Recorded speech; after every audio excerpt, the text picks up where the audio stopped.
ఎంతో కాలం క్రితం ఒక అందమైన అడవిలో ఉన్న మెరుస్తున్న సరస్సు దగ్గర ఓ తెలివైన కొంగ జీవించేది. అది ఎప్పుడూ ఆ చల్లని నీళ్లలో తన ఆహారం కోసం వెతుకుతుంటుంది.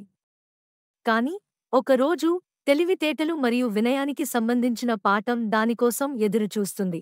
ఒక వేసవిలో రోజులు వేడిగా మారి సరస్సు నీరు తగ్గడం మొదలైంది. నీటిలో చేపలు తక్కువయ్యాయి. ఆకలితో ఉన్న కొంగ ఒక రాయిపై నిల్చుని మిగిలిన చేపలను చూస్తోంది.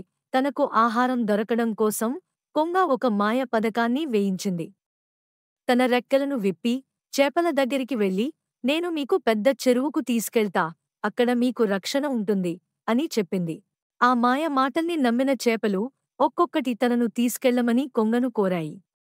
కాని చెరువు వద్ద రక్షణ బదులు అవి కొంగకు ఆహారమయ్యాయి. చేపలలో తెలివైన ఒక పీత కొంగ మాయను గ్రహించింది. తనను తీసుకెళ్లడానికి ముందు చెరువును చూపించమని అడిగింది.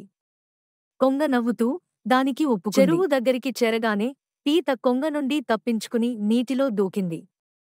చెరువులో నుండి పీత మిగిలిన చేపలను హెచ్చరించింది. కొంగ మోసం చేసినందుకు అవమానంతో ఎగిరి వెళ్ళిపోయింది. ఇలా మోసం మరియు అదేపనిగా ఆశపడటం మన పతనానికి దారి తీస్తుందని కొంగ తెలుసుకుంది. సరస్సు ఎండిపోయింది, కాని తెలివైన చేపలు తమ కొత్త చెరువులో సంతోషంగా నివసించాయి. అడవి, సరస్సు, చెరువు మళ్లీ ప్రశాంతంగా మారాయి.